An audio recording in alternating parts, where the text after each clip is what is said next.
makarkita nake ni juyo ki kalle ni.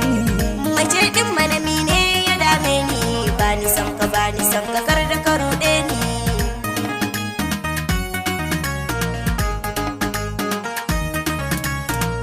Soyayyar ki ta riga da ta shige cikin zuciya har ta yi mugun kulle. Idanuwa na suna zubar hawaye, gashi na shige cikin wani mawuyacin hali. Ki tallafa mini ki agaza mini, domin ƙaunar ki shi ne dalili. Haba masoyiya ta ki ji, don Allah juyo ki kalle ni. Mace din manami ne ya dame ni, ba ni san ka kar da ka ruɗe ni. Soni fata na kashi ni, kashe ka nema daidai da kai kuyi soyayya. Dan kai ba hakina bane ka gane, soyayya da ni sai 'ya'yan manya. Kwarya ta bi kwarya ko ka fahimta, shashiki ka ban wuri ba ma tarayya.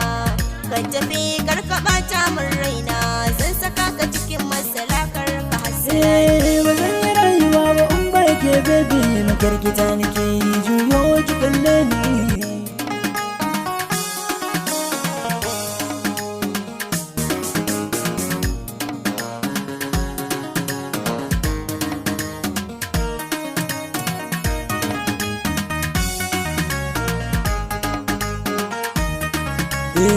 Komai zaki fada ni na ji na gani, ba ni barin ki ko da za a kashe ni.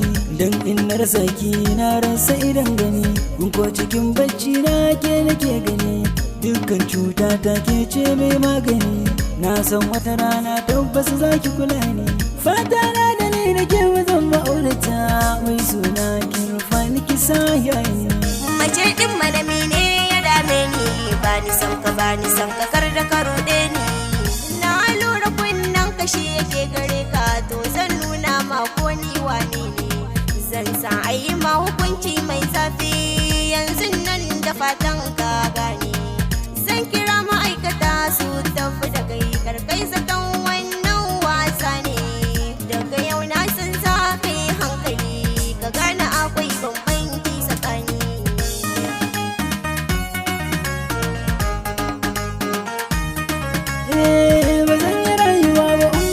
Baby, makarkita nake yi juyo ki kalle ni. Mace din manami ne ya dame ni, ba ni san ka kar da ka ruɗe ni.